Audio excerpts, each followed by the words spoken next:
Olá! Olá! Tava com saudades. Eu também! No fim passou um tempinho, mas que gostoso estar aqui de novo. Nossa, faz tempo que não fazemos uma live, viu? Um Faz. prazer tenerte aqui, Flávia. Um prazer enorme, Ai, enorme. você sabe quanto eu gosto de participar. Adoro o teu convite. Fico sempre super honrada. E tenho Ai, curtido, obrigada. e tenho curtido muito tuas lives. Tenho adorado os assuntos, os participantes. Tá de parabéns, Maria Laura. Obrigada, obrigada. La verdad, Flavia, que la pandemia fue una fase de adaptación para todas nós, profissionalmente, afectivamente, muitas coisas novas. Mas estamos surfando a onda e eu acho que o Camino conseguiu adaptar-se a este novo formato. Oi, Cris. Bom, eu estou ansiosa porque eu quero escutar que novidades você traz deste curso de imersão que você está haciendo. Eu fiquei curioso, o público ficou curioso, assim que se temos gente nova, gostaria que te apresentes um pouquinho e depois já entremos direto em las novidades. Perfeito.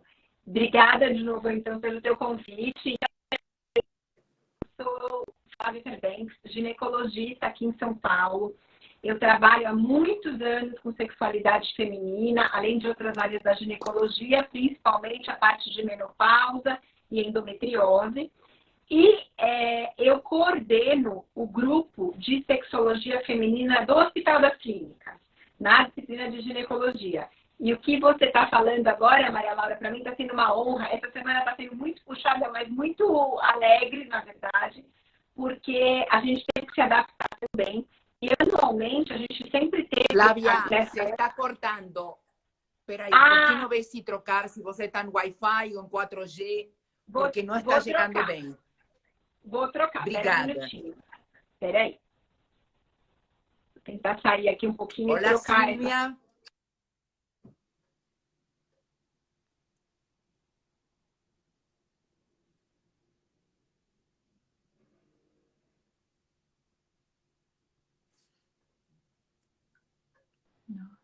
Estamos esperando a la doctora Flavia, que está viendo qué acontece con su conexión. Ahí voltou. Melhorou? Muito. Ah, que Muito, bom. Flávia. Então tá bom, troquei o Wi-Fi aqui. Bom, Obrigada. então eu estava contando que eu faço já há muito tempo a coordenação de um serviço de ginecologia lá no Hospital das Clínicas, aqui da Faculdade de Medicina da USP, justamente na parte de sexualidade feminina. E há muitos anos a gente já tem um evento de muito sucesso, um evento científico para médicos, especialmente para os ginecologistas, para ensinar a respeito de sexualidade feminina. E esse ano a gente também teve que se reinventar, porque era para estar acontecendo um grande congresso presencial, que normalmente a gente tinha cerca de 150 participantes que vinham de todo o Brasil, e era um grande evento, já ficava marcado na agenda dos médicos, esperando esse evento o ano todo, e subitamente a gente teve que cancelar o evento inicialmente, depois tentar transformá-lo nesse formato online. E para nossa surpresa, e grande alegria, a gente deu um jeito e o congresso está assim muito bacana, com 575 participantes. Então, foi assim, Al mejor estilo Flavia Ferba. Foi muito legal, porque a gente conseguiu, na verdade, a gente estava com medo, as pessoas já estão cansadas das coisas online, às vezes, né? Foi muito evento, foi muita coisa. Então a gente falou assim, nossa, vai chegar em novembro, quem que vai querer passar 4 noites, são 4 noites, hoje vai ser a última, das 8 às 11 da noite, então o pessoal trabalha o dia inteiro, tem todos os seus afazeres, aí entra, né, online. E aí a gente tem uma série de palestras, de mesas e tudo mais, tentando trazer as novidades científicas do resto do mundo. E aí teve uma outra dificuldade. A gente também teve muita dificuldade em ir aos congressos internacionais, porque eu sempre vou em muitos, mas que também não aconteceram. Muitos foram cancelados, os eventos europeus foram cancelados, acabou. Não foram feitos online? Não, porque eles foram pegos de surpresa, né? Então, na hora que eram para acontecer os eventos europeus, que normalmente são no meio do ano, que era ali junho, julho, foi tudo tão rápido que eles não conseguiram se organizar e cancelaram. Então a gente falava, bom, a gente também tem que ir em busca de informação de um jeito diferente. Bom, foi um ano de aprendizado para todo mundo, então só para todo mundo entender que até para o conhecimento científico também foi desafiador, mas está sendo de bastante alegria. Então aí para contar um pouquinho o que está acontecendo nesse evento, né? Que eu sou organizadora do evento, junto com um colega, o Dr. Theo, que também é um médico ginecologista sexólogo aqui em São Paulo. E a gente ficou meses pensando num programa que atendesse as expectativas do nosso público, que é ultra exigente. Então, são ginecologistas, na maioria das vezes, mas podem ser quaisquer médicos, psicólogos, psiquiatras, profissionais da saúde, de modo geral, que queriam aprender sobre sexualidade humana. E por que os ginecologistas estão tão indo em busca desse tipo de conhecimento? Porque as próprias mulheres que estão aqui ouvindo devem, talvez, ter passado por uma experiência pessoal também parecida, que não é muito fácil encontrar um ginecologista que fale abertamente de sexualidade. Então, trazer esse assunto para o consultório ginecológico, já fazendo um pouquinho da introdução do que a gente vai conversar, muitas vezes é um desafio. E é um desafio bilateral para o médico e para a paciente. Então, a gente tem um jeito engraçado de falar com os próprios médicos, que agora, na verdade, os nossos alunos são os médicos, né? A gente fala assim, às vezes, tudo que acontece é aquele fingimento. O médico finge que pergunta e a paciente finge que responde, porque ninguém está se sentindo confortável em conversar sobre aquilo. Então, uma pergunta básica, por exemplo, que é aquela anedota clássica que a gente passa, né? Seria o profissional que fala assim, para uma paciente, por exemplo, que já está na terceira idade, independente de quantos anos ela tenha, e vamos supor que está escrito na ficha médica lá que ela é viúva. Isso não quer dizer nada do ponto de vista sexual, mas é aquele profissional que já se antecipa e fala assim, a senhora é viúva, então não tem mais relação, né? Se por acaso ela tem alguma vida sexual ativa, aquilo já a inibe de uma tal maneira que ela não resta outra coisa a não ser concordar. Então, corta ali o assunto e fim de papo. Isso era muito, muito, muito frequente. Você não pode imaginar quanto, até vamos colocar 15, 20 anos atrás. Então, era realmente assim. Ninguém falava, o profissional não tinha treinamento para falar, e a paciente também, na grande maioria das vezes, levava consigo a vida inteira uma série de problemas sem que fossem adequadamente abordados e assim por diante. E às vezes tinha um ou outro profissional que ela encontrava que desse para conversar. Então, o intuito do que a gente está fazendo é isso. É instrumentalizar, ensinar melhor os médicos de como abordar as questões de sexualidade feminina nos consultórios, durante a consulta ginecológica, e como deixar a paciente mais confortável. E hoje em dia não é só aquela questão básica, né? A gente tem as questões básicas, a gente tem um enorme grupo de minorias que tem que ser olhadas. Então, assim, por exemplo, uma das aulas de ontem à noite era como tratar a paciente homoafetiva do ponto de vista ginecológico. Será que tem alguma diferença? Não tem? Que cuidado que eu vou ter com essa paciente? Muda alguma coisa? Não muda? Como é que vai ser sua conversa com ela, por exemplo, sobre anticoncepcional? Precisa? Não precisa? E doenças sexualmente transmissíveis? Ela está exposta aos mesmos riscos do que uma paciente heterossexual, por exemplo? Né? Ou são completamente diferentes? Então, é mais ou menos nessa abordagem. E daí, a gente tem uma série de coisas. Então, assim, hoje à noite, por exemplo, para vocês terem uma ideia, vai ser a noite do encerramento, né? Tá todo mundo bem ansioso. E vai ser a noite sobre os tratamentos das disfunções sexuais femininas. Então, o que a gente tem para oferecer? O que tem de remédio? O que faz? Qual é o apoio mesmo que a gente tem que dar do ponto de vista psicológico, psicoterápico? Qual o papel da fisioterapia pélvica para ajudar as pacientes que têm dor, que têm, por exemplo, flacidez urogenital, ou que têm muita contração, indo até para um vaginismo? Tem uma palestra que vai ser fantástica, que é a de encerramento total, que vai ser a respeito dos relacionamentos e sexualidade do ponto de vista científico. Então, assim, tá muito, muito bacana. Um programa bem legal. Flavia, tenemos mucha gente que fue entrando, la verdad, seguidoras do Camino, seguidoras tuas, gente nova.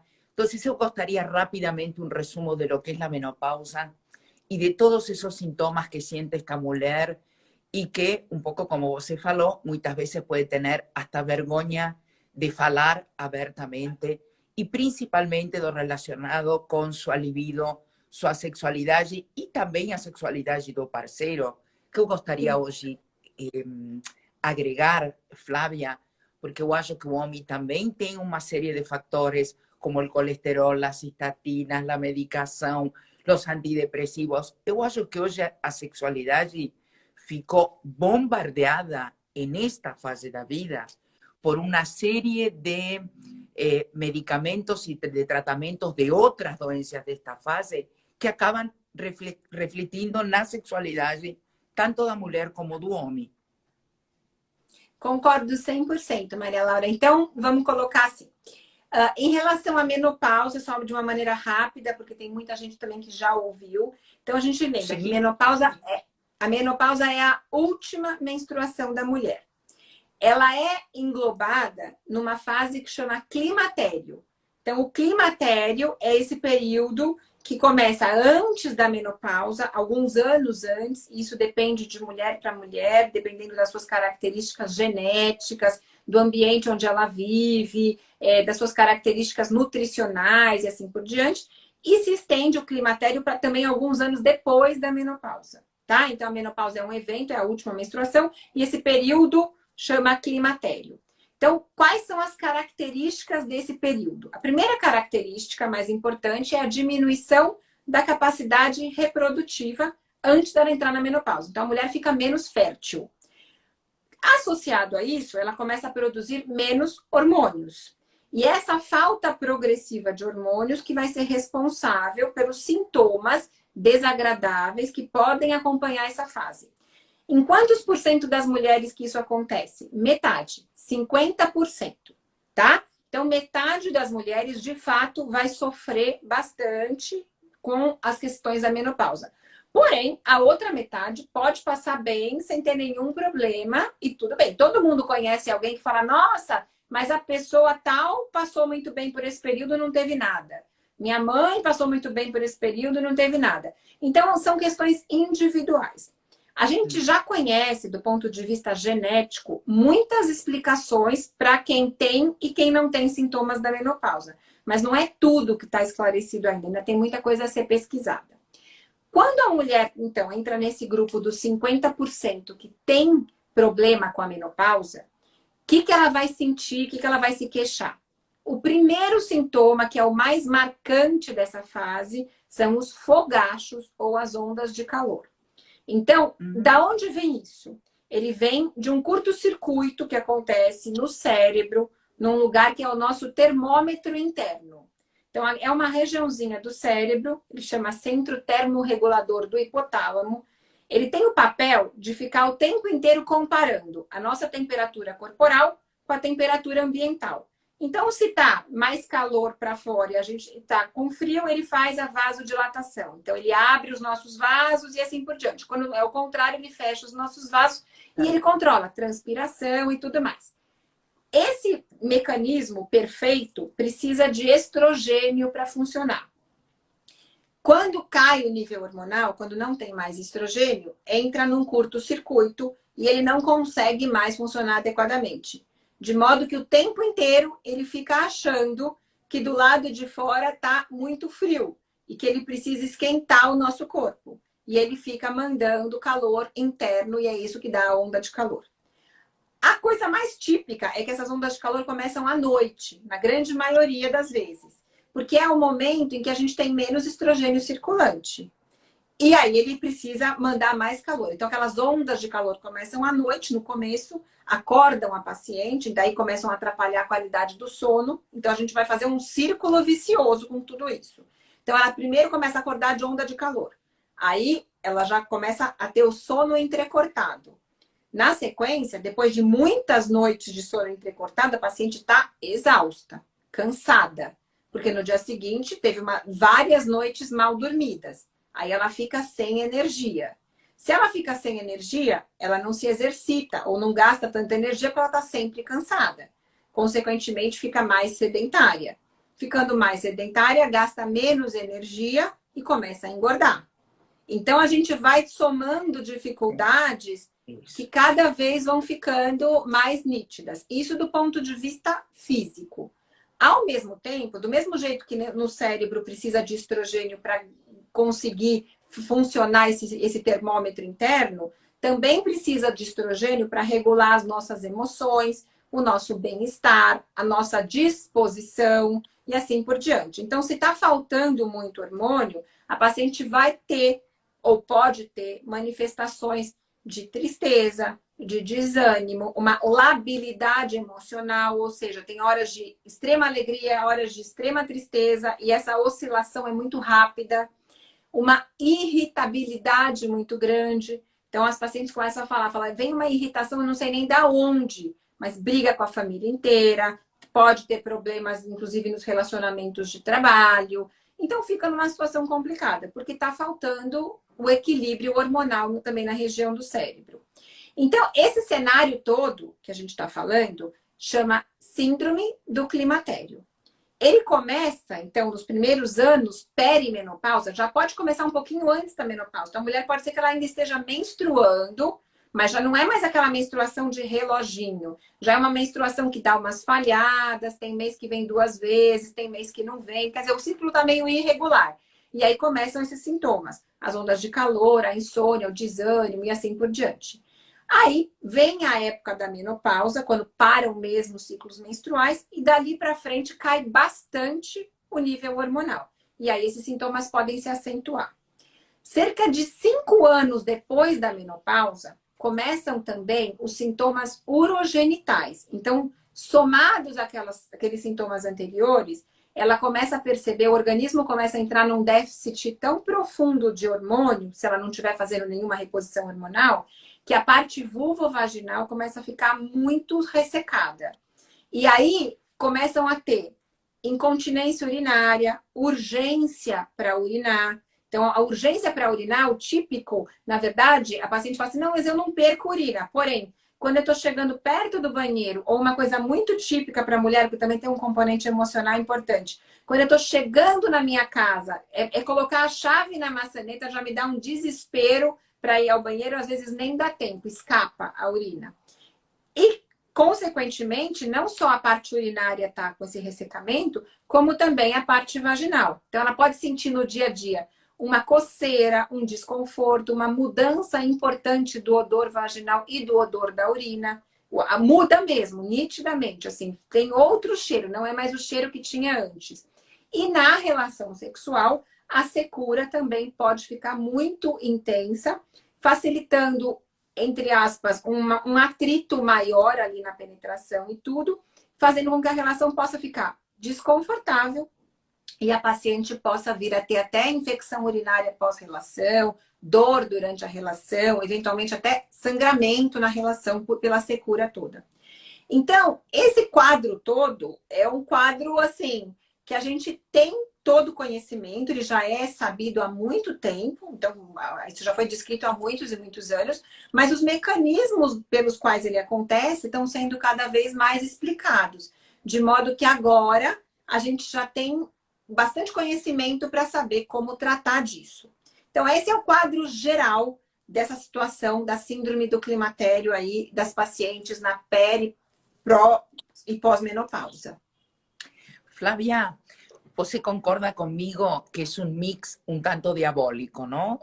Porque Sim. talvez você está há muitos anos com o mesmo parceiro, com o qual não é essa paixão do início, então tem que entrar em todo esse clima. A mulher já tem a libido mais baixa, depois tem esta sequedade vaginal, e realmente é uma situação complicada. Sim. O que temos hoje para oferecer a esta mulher? Porque, a ver, você tem que concentrar porque a libido está baixa para poder foco, para poder disfrutar, porque também o parceiro está preocupado com que ela disfrute. Por outro lado, está com este incômodo de sua sequedade e com todo o que lhe vai acontecendo, não? Esos fogazos, as oscilações de humor, é um momento bastante diabólico e eu gostaria de saber que soluções nós temos para oferecer.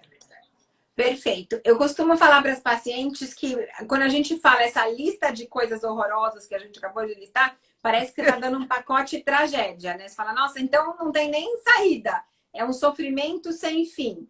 Isso, na verdade, é uma coisa que eu acho, na minha opinião, a natureza não fez assim tão bem feita. Poderia ter feito um pouquinho melhor, né? Não precisava ser tão abrupta essa queda hormonal nas mulheres. Porque, por exemplo, nos homens, a queda hormonal também acontece, mas ela é muito mais suave.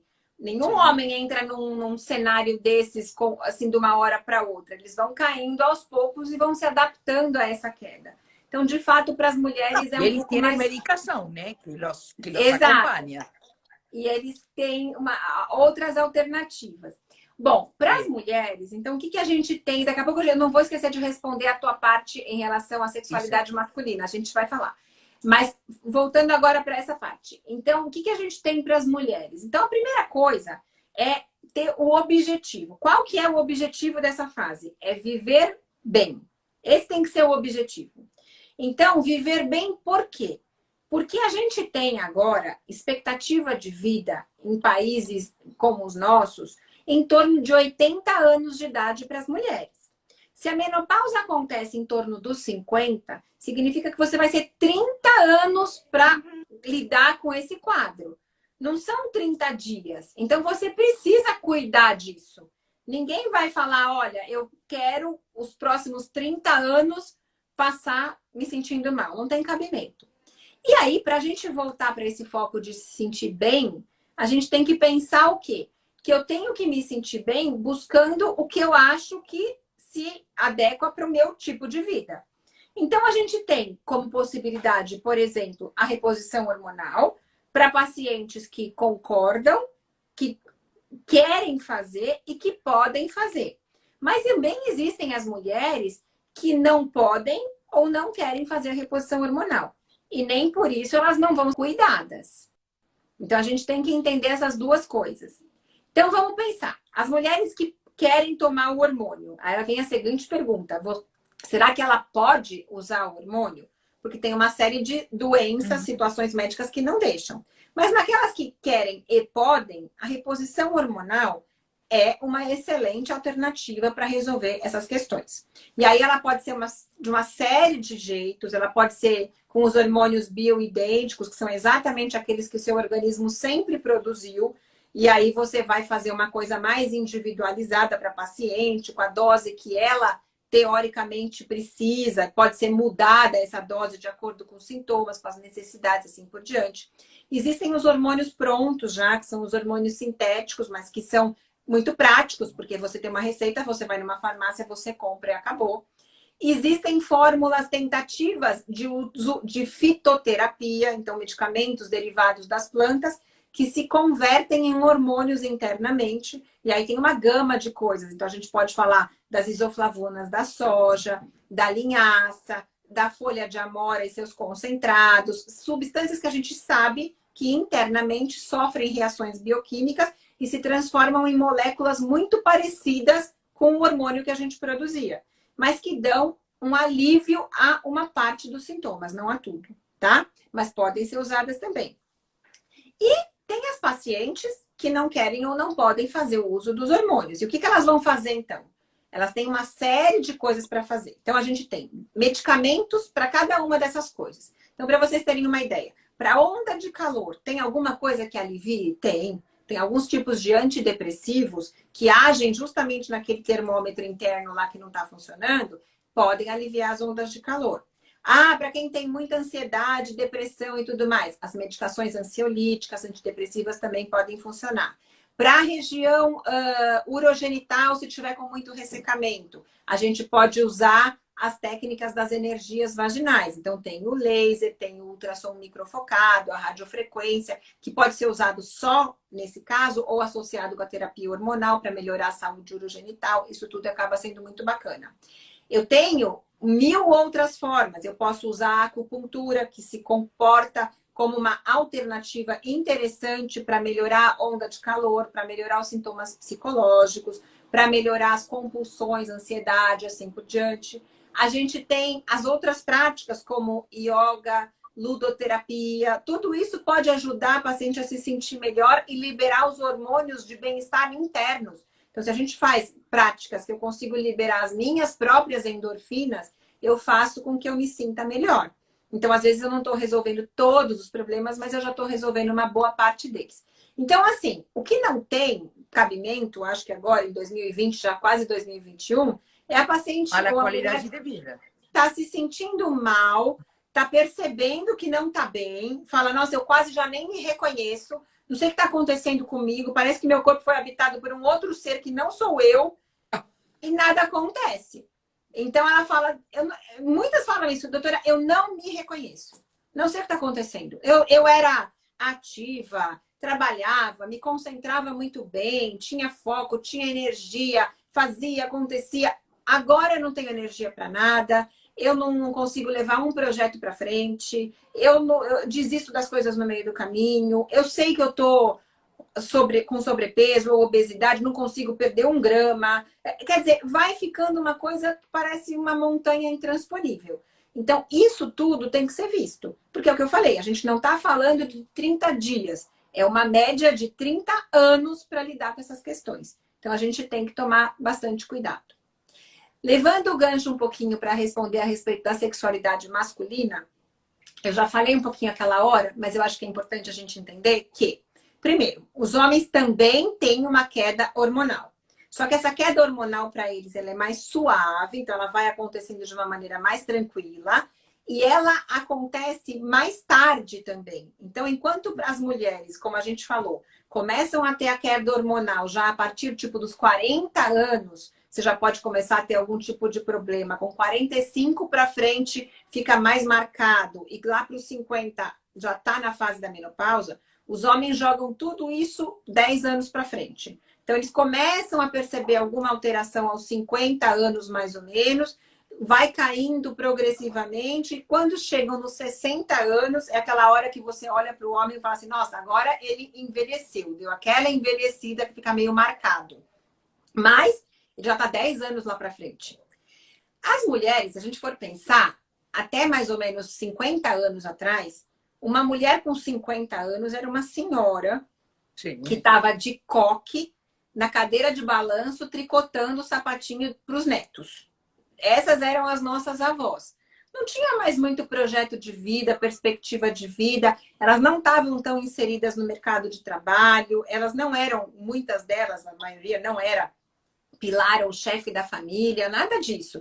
Então, era uma situação que envelhecer estava no pacote desse período. Tudo bem, podia envelhecer e ok. Hoje em dia, uma mulher de 50 anos, na grande maioria das vezes, o que a gente vê?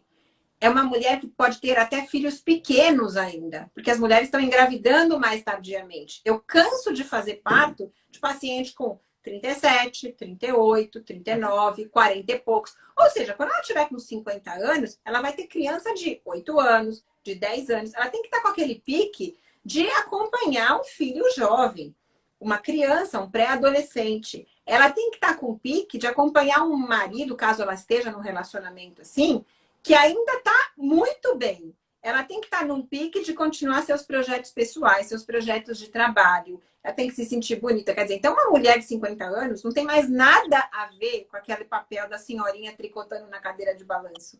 Essa mulher de 50 anos hoje em dia vai estar no auge. Então, ela não é justo que ela esteja com tudo isso, né, proporcionado pela vida, nessa fase que é para ser tão brilhante, e que ela não durma, que ela não consiga ter prazer em nenhuma relação, que ela ainda tenha urgência, incontinência urinária. Quer dizer, não combina com a natureza, né? Por isso que eu falei que aquela minha opinião pessoal, de que a natureza, nessa áreazinha aí, ela deu uma escorregada. Poderia ter feito de um jeito melhor, né? Podia ter deixado a gente ou lá mais para frente, ou fazer de uma maneira mais suave e assim por diante. Mas eu acho que é isso. Em relação aos homens, o que a gente tem? Então, se a queda é mais suave, o que eles começam a apresentar? Lá, por uns 50 anos, mais ou menos, pode começar a diminuir um pouco esse vigor sexual. E aí, o primeiro movimento que existe de uma série de homens que estão bem consigo mesmo. Então, entenda, a gente vai falar de 2 grupos. Eu tenho aqueles homens que estão bem consigo mesmos, que eles não têm problema, não tá passando por problema financeiro, por problema profissional, nada disso. Ele tá assim, bem, estável, resolvido, tudo bem. Só que ele começa a perceber o seu envelhecimento. E aí é uma resposta natural dele brigar contra isso num primeiro momento. Então tem alguns que querem até se mostrar super homens nesse momento, porque na verdade ele está querendo provar alguma coisa para ele mesmo. É uma coisa tipo assim, não, eu não estou envelhecendo, isso não está acontecendo comigo. Então as pacientes ficam desesperadas, porque olha a situação. É muito comum na nossa sociedade ocidental você acabar se casando lá aos 20 e poucos, 30 anos, com alguém que tenha 2, 3, 4 anos a mais que você. Esse é o padrão, é o casalzinho mais, né, comum que a gente encontra. Então, quando esse homem chega lá nos 50 e poucos anos, que está começando a querer fazer essa coisa de super-homem e tudo mais, ela está com 50 anos, onde ela está nessa crise toda do climatério. Elas falam assim, eu não sei o que está acontecendo. Agora ele quer ter relação toda noite. Nunca foi assim, mas agora eu não tenho vontade nenhuma, tô com todos esses problemas e ele quer mais do que nunca. Então começa a ter um desencontro completo aí entre os casais e a coisa começa a ficar mais complexa. Em relação a eles ainda, nessa fase começam alguns outros problemas. Então, como você tinha super bem falado, em relação a outros remédios que ele possa estar usando, então a gente tem a possibilidade dele realmente estar fazendo nessa fase já um tratamento para colesterol, para hipertensão arterial, eventualmente um pré-diabetes, ou ele pode estar um pouquinho mais obeso, acima do peso, até tomando algum remédio para emagrecer, ou às vezes um ansiolítico, um antidepressivo, alguma coisa, por outras questões que estão acontecendo no geral, e isso baixa ou pode baixar um pouco o desejo sexual deles também. Mas, às vezes, isso não acontece. Justamente porque eles travam essa briga interna e falam assim, agora é que eu vou mostrar, mas não é para provar para a parceira. As nossas pesquisas mostram muito claro. Eles querem provar para eles mesmos. Eu não estou envelhecendo. Eu estou tão bem quanto antes. Na verdade, estou melhor do que antes. Que agora eu estou na melhor das minhas fases. E aí fica esse descompasso. Por outro lado, questões sexuais diretas que esses homens possam estar vivenciando incluem, sem sombra de dúvidas, a ejaculação precoce e a disfunção erétil. Então, o que são essas duas situações? Então, a ejaculação precoce é aquela situação definida como a ocorrência da ejaculação, que seria o orgasmo deles, o orgasmo masculino, sem a possibilidade de controle por parte do homem. Então, ele não consegue mesmo controlar, vem como um jato, parece a incontinência urinária da mulher. Então, para eles acontece a mesma coisa. Ao mínimo sexual do orgasmo. De modo que ele realmente é muito ruim para o homem também, porque ele não consegue aproveitar a relação. A coisa já começa e acaba muito rápido. E claramente prejudica a parceira, porque se a mulher está numa fase que já naturalmente pode demorar mais para conseguir ter uma satisfação, se o homem resolver a situação e tiver uma ejaculação precoce, tipo assim, é insatisfação para os dois lados. Não tem a menor dúvida. A disfunção erétil, que é muito comum nessa fase também, que é a dificuldade de ter a ereção, ela pode ter uma série de causas. As causas psicológicas são muito relevantes, muito importantes nesse período. Eles ficam assustadíssimos, mas existem causas naturais também. Então, o que mantém a ereção masculina? O que tem que acontecer? É chegar adequadamente o fluxo de sangue na região ali do pênis, e tem que ter todo um mecanismo de válvulas que permitem que durante a excitação sexual esse sangue vai chegando e não volte. Então ele vai ficando armazenado, e que esse sangue só volte ou dê a marcha ré depois de ter o orgasmo ou satisfação sexual, porque daí os vasos relaxam e o sangue volta inteiro e o pênis acaba entrando no período refratário de descanso. O que acontece na disfunção erétil? Esses vasos que são responsáveis por levar esse sangue lá para a região genital já estão defeituosos, eles já estão mais endurecidos, como outras artérias do corpo. Já podem ter sido danificados por anos e anos de uma hiperglicemia, de uma hipercolesterolemia, do tabagismo pesado, do abuso de bebida alcoólica, uma série de situações. Então, porque são vasos lá embaixo muito fininhos, muito delicados. E que facilmente, parecidos, por exemplo, com os vasos da nossa retina. A nossa visão não vai piorando com os anos? A parte genital também, masculina e feminina. Consequentemente, esses homens começam a ter dificuldade. Eles começam a perceber a excitação e tudo, mas aquela excitação não se completa. Vai ficando muito difícil. Uma vez de dificuldade, eles toleram. 2 vezes eles toleram. Mas quando começa a ficar recorrente, é natural que o homem passe a evitar essa situação. Porque ele acaba tendo um constrangimento. Então, ele não quer passar por aquilo. Ele quer... Posso dizer-te uma coisa importantíssima Claro. para as mulheres que estão escutando? Em geral, a mulher, por um tema de educação, porque é do mundo feminino também, se sente culpável por isto. E eu quis muito trazer este tema na live de hoje, porque en las lives anteriores, Flavia, cuando hemos falado da sexualidade feminina, a informação que eu escuto do público é que elas cargam com toda a responsabilidade do que acontece dentro de 4 paredes. E eu acho que é muito importante falar isto para que entendam que não tem a ver com que solamente você está na menopausa, ou que o corpo não é o mesmo, ou que já não têm a mesma paixão, porque nos 2 mundos acontecem coisas, no mundo feminino e no mundo masculino. Y de cuánto esto se converse es de cómo ellos consigan driblar la situación y puedan llevarla a un profesional, como você acaba de falar ahora, de estos consultorios ginecológicos ou urológicos do urologista do homem, que hoje estão mais abertos a falar da sexualidade do casal e de buscar uma solução. Porque de isso vamos a falar agora. Temos muitas soluções dentro da medicina. Mas a primeira coisa é reconhecer que você quer uma qualidade de vida melhor, como você falou, e que vai buscar uma alternativa melhor.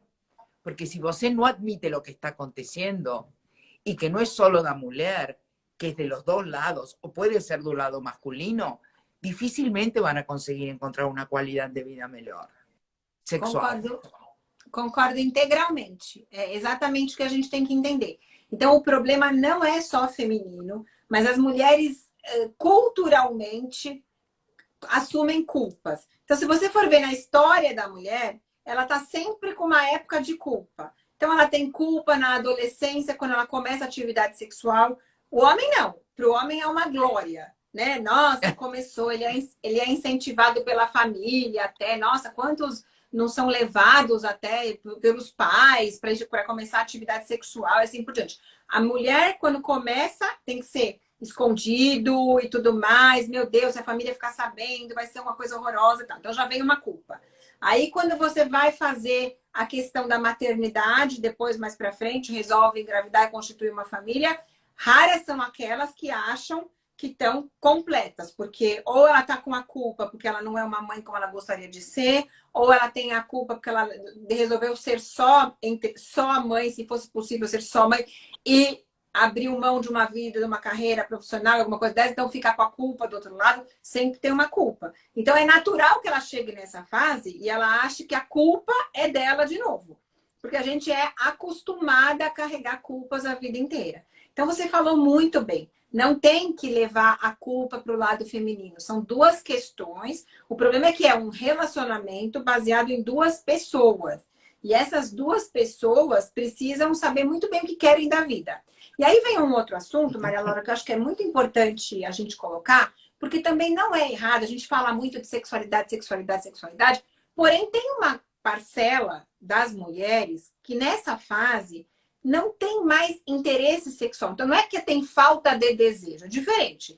Eu posso ter falta de desejo, isso está me incomodando, está atrapalhando meu relacionamento, eu quero ir atrás disso, porque eu quero voltar a ser como eu era, porque está me fazendo falta. Isso é uma coisa. Tem outras mulheres que, por uma questão geral da vida, falam, eu não quero mais, eu não tenho e não me faz falta. E elas se assustam porque não faz falta.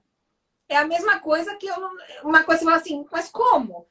Isso fazia parte da minha vida e de repente não faz mais falta. E o que está acontecendo comigo? E aí elas ficam com medo. Será que tem alguma coisa errada comigo? Porque daí a mídia, a cultura geral, ou até a gente mesmo, né, que tem tanto batalhado por essas questões sexuais e tudo, elas ficam vendo tudo e falam assim, gente, mas então, será que o normal é ser assim, tá buscando, eu preciso voltar a ter vontade, ter isso e aquilo, e o que acontece comigo que não tenho mais? Então eu tô passando por um problema? Não. Isso foi muito bem esclarecido já do ponto de vista científico, inclusive, que para eu falar que eu tenho um problema, ele tem que trazer sofrimento pessoal. Então, é o que eu falei. Eu tô com um problema, por exemplo, para atingir orgasmo. Não consigo mais atingir orgasmo. E isso me faz mal. Eu fico tentando e não consegue. E a relação está prejudicada por causa disso. Então, eu tenho um problema. Isso é uma disfunção, porque eu estou sofrendo com isso. Agora, esse outro grupo de mulheres, por exemplo, que fala, não estou sofrendo, eu tirei isso da minha vida e estou ótima sem nada disso, isso não é problema, isso não é disfunção. E isso precisa ser respeitado também. Então, o nosso guideline mais importante hoje em dia é de como conduzir os problemas sexuais femininos gerais, mas fundamentalmente nessa fase da peri e da pós-menopausa, a gente começa com uma pergunta. Como está a sua vida sexual? Ah, ela vai falar, tá boa ou não tá boa. Isso é um problema para você? Se a pessoa falar assim, olha, não tenho vida sexual. Ah, tá bom, isso é um problema para você? Ah, é um problema. Nossa, tô sofrendo muito. Não tenho porque, por exemplo, tenho um ressecamento vaginal, tenho dor, barará. Tudo bem, vamos abordar, fazer e tratar. Como está a sua vida sexual? Não tenho vida sexual. Isso é um problema para você? Não, imagina, eu tô ótima. Acabou a discussão. Então, isso é muito importante da gente falar, porque senão as pessoas ficam angustiadas, como, gente, eu acho que o problema sou eu que não tenho mais esse problema. Então, isso a gente precisa entender, tá? Que a gente tá falando, eu acho importante para quem estiver ouvindo, que a pessoa, às vezes, pode se sentir mais confortável, porque senão fica com esse painel aí de que todo mundo nessa fase tem problema. Flavia, nos quedan 17 minutos. Tenemos preguntas, tenemos comentarios y eu gostaria deixar al público medianamente satisfeito, porque você sabe que nós sempre tentamos, mas sempre queda alguma coisa por falar e por eso marcamos la live siguiente. Tuvimos duas participantes que preguntaron qué acontece con aquellas que tienen libido por demais. Puede ser uma muito interessante. Sim, na verdade, o que acontece? A gente tem que ter um equilíbrio hormonal e um equilíbrio dos neurotransmissores. Quando cai muito o estrogênio, o outro hormônio que faz a balança são os androgênios, ou os hormônios masculinos. Às vezes, mesmo que esses hormônios masculinos ainda estejam num nível meio que normal, se eu cair muito esse nível do estrogênio, ele fica como se tivesse aumentado. E isso, para algumas mulheres, pode ser um estímulo a ter mais desejo sexual. Então, isso pode ser uma razão, esse desbalanço pode levar a uma facilitação do desejo sexual, porque acabam predominando os hormônios masculinos. Outras mulheres, na verdade, têm uma situação que é muito...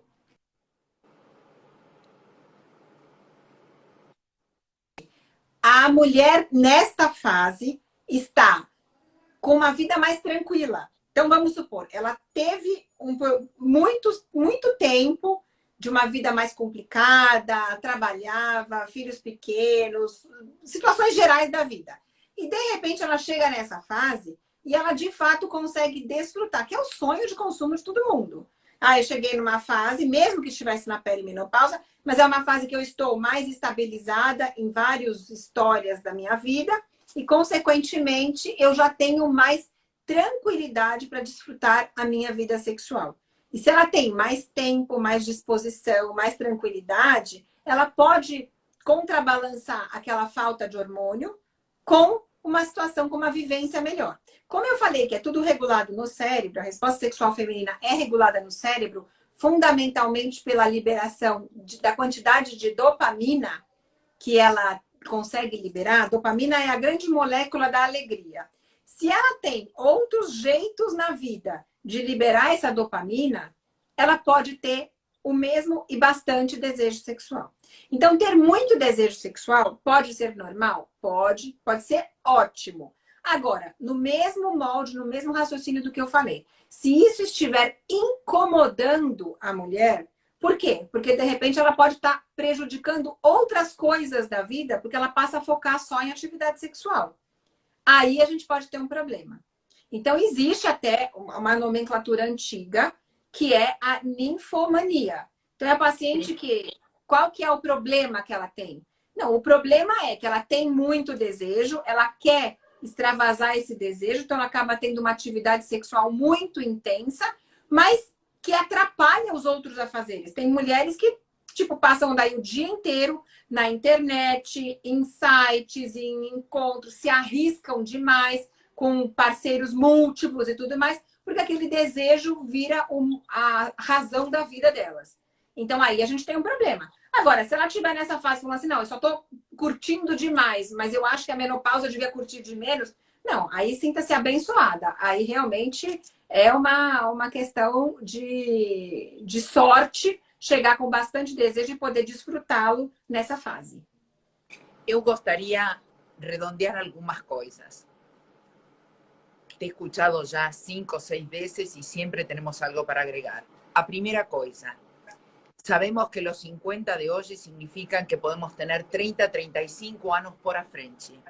Con lo cual, si tenemos alguna cosa que nos está incomodando y está pasando a ser un problema, o objetivo es salir a procurar con el profesional que a gente tem, o tal vez haya llegado el momento de mudar de profesional, pero sí encontrar respuestas para una mejor calidad de vida.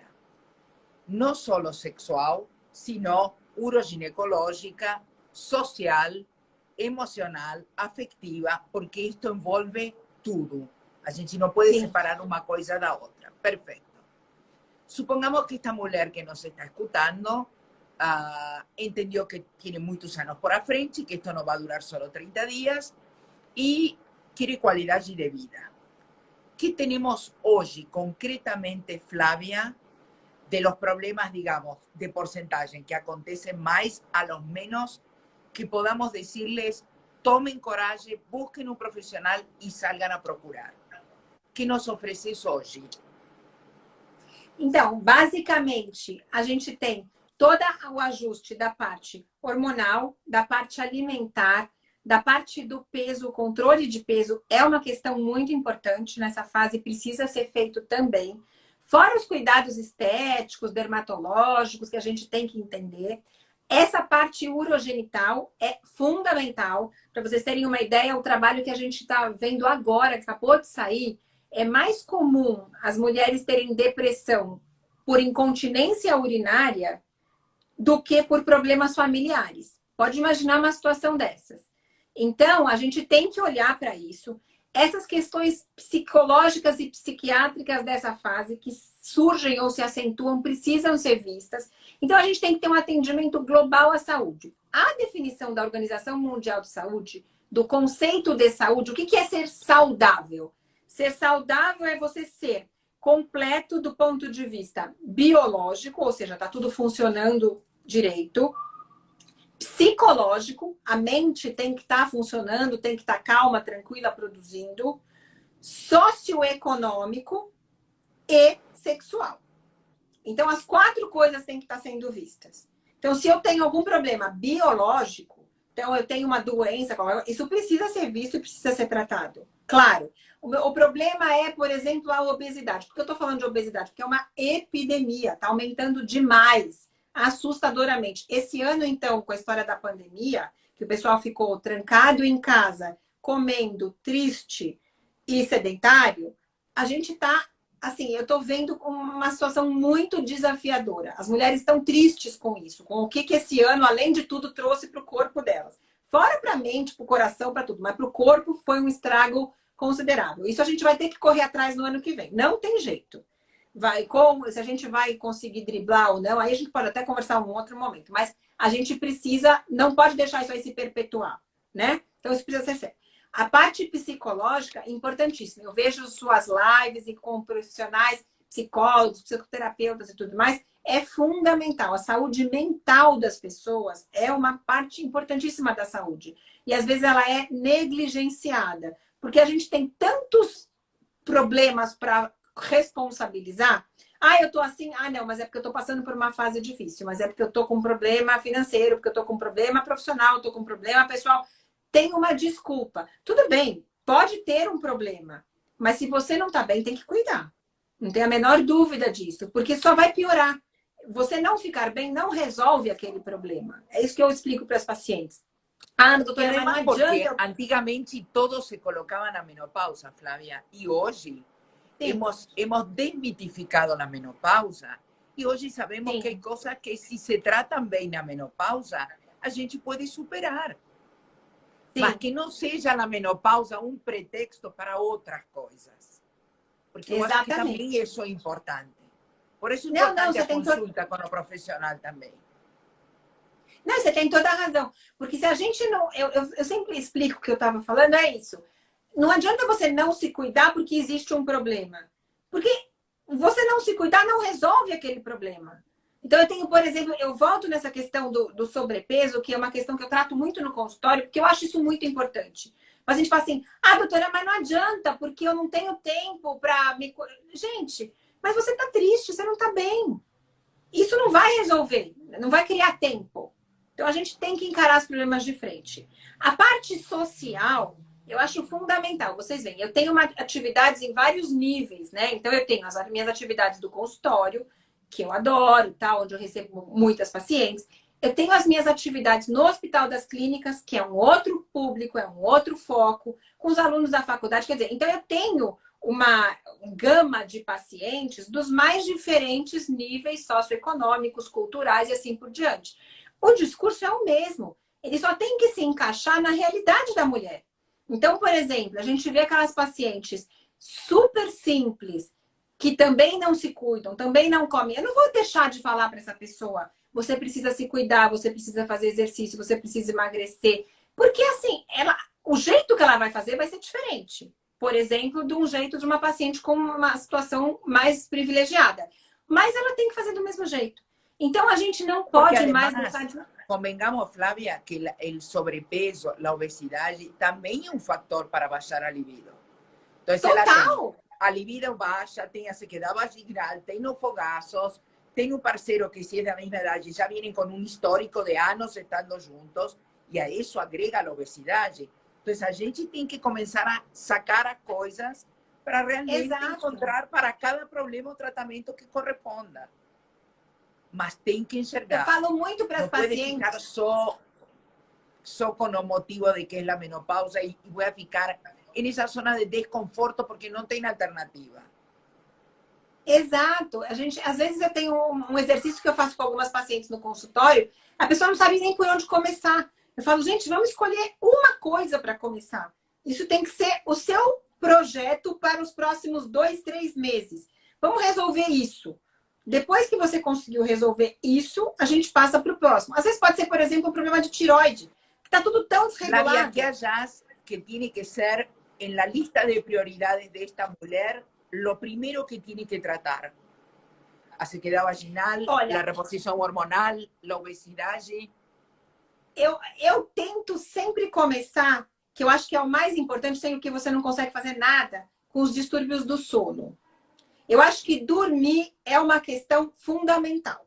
A mulher que não dorme, ela não tem energia para fazer mais nada. Então, é uma das perguntas que eu sempre faço. Claramente, se eu estou vendo que essa questão do sono está muito relacionada com questão hormonal, porque não dorme porque tem a onda de calor e porque, consequentemente, a qualidade do sono está péssima por conta disso, isso já vai entrar junto. Mas tem mulheres que não dormem. Então, eu falaria, o mais importante é começar a dormir melhor. Você dormindo melhor, e a gente tem um monte de técnicas para isso, você vai começar a ter mais energia e, na sequência, ter energia, você consegue tocar os outros projetos. Então, você vai conseguir, através da tua energia, fazer alguma atividade física, ter pique para melhorar a sua dieta, ter pique para tocar algum projeto que mexa a sua cabeça. Travou de novo? Travou de novo? Aqui tá passando todinho. Tá. Voltou ou não? Voltou. A ver, vamos a ver se se descongela. Eu acho que só deu uma oscilada. Então, eu tenho a impressão, Maria Laura, que essa questão de dormir é muito importante. Mas ela não vai ser assim, então vai se resolver só o sono. Isso vai vir num pacote. É o sono com a questão hormonal, com a questão da dieta, com alguma atividade física. Não adianta, tem gente que nunca fez atividade física a vida inteira. Então, agora é o momento, vai precisar fazer? Vai precisar fazer. Mas vamos ver o que dá para a pessoa fazer. Porque também não adianta você falar, olha, você vai ter que fazer atividade aeróbica 1 hora por dia, 5 vezes por semana. A pessoa nunca fez nada na vida inteira. Aquilo fica tão impossível que ela vai falar, não faço. Então, você pode começar, por exemplo, com 30 minutos, 3 vezes por semana. Só para ela começar a sentir o bem-estar que vem de um exercício físico. E ali por diante a gente vai indo. Então, se eu tivesse que esticar ou que escolher, eu falaria, vamos resolver sono, vamos resolver ou tentar resolver a dieta. Dormindo bem e com uma dieta um pouco melhor e com a parte hormonal equilibrada, você vai ter mais pique para enfrentar a vida. Estando com tudo um pouco melhor, é natural que a questão sexual volte em parte. Vai melhorar. Vai resolver totalmente? Não vai. Mas aí a gente consegue saber exatamente o que sobrou para tratar. E tem coisas que a gente pode fazer para o tratamento. A parte urogenital, ginecológica, ela já vai sendo vista ao longo de tudo isso. Eu não preciso esperar ela estar dormindo bem para eu melhorar a secura vaginal. Eu posso fazer no paralelo. Porque numa dessas, de repente, ela começa a dormir bem, está se sentindo melhor, volta uma vontade de ter relação, ela tem que ter o aparelho urogenital pronto para ter essa relação. Porque senão fica muito complicado. Então, não tem uma lista do ponto número 1, 2, 3, 4. Eles são todos muito interligados. Mas eu realmente acho que quando as pessoas chegam muito sofridas dessa fase da menopausa, se a gente não começar a olhar por essas questões, sono, dieta, algum exercício físico e juntar com o ambiente hormonal que ela está vivenciando, a gente não consegue sair aí desse círculo vicioso. Bien. Flávia, nos quedan 2 minutos. Me voy a despedir eu e depois vou fechar você, porque es el privilegio de ser la invitada. Eu gostaria de decirle para estas mulheres que se den la posibilidad de procurar qualidade de vida. Y si hay alguna cosa con la que elas no están satisfeitas, corran atrás, porque tenemos muchos años por a frente y la idea no es sobreviver.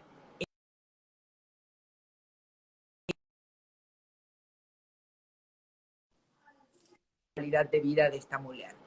Muy obrigada por estar no espacio de encontro. E o fechamento hoje é contigo. É tudo teu, Flávia. Bom, eu agradeço demais. Estava com muita saudade de estar aqui com vocês de novo. A gente teve um ano corrido, mas muito produtivo. Eu acho que foi um ano produtivo. A gente teve várias oportunidades para conversar. Espero que essa não tenha sido a última do ano. Acho que sempre ainda tem espaço para mais conversas. Eu adoro participar. Gosto quando você faz as suas enquetes para saber o que elas querem ouvir, que eu acho que isso é muito legal. Não tem nada mais agradável do que a gente falar o assunto que o nosso público está querendo ouvir, né? Então, fico extremamente feliz com o teu convite e gostaria de reforçar o que você falou. O mais importante é a gente colocar no coração que a gente quer viver bem. E não medir esforços para buscar essa possibilidade, seja ela através da ciência, da saúde, da medicina, de outras práticas, o que encaixar melhor para a vida dela. Mas ela precisa ter como objetivo viver bem. Obrigada, Maria Laura. Um beijão para você. Parabéns aí pelo sucesso que você está fazendo. Muito obrigada, querido. Um prazer receber-te. Até nosso próximo encontro. Obrigada, muito obrigada. Beijão. Tchau, tchau. Tchau, tchau.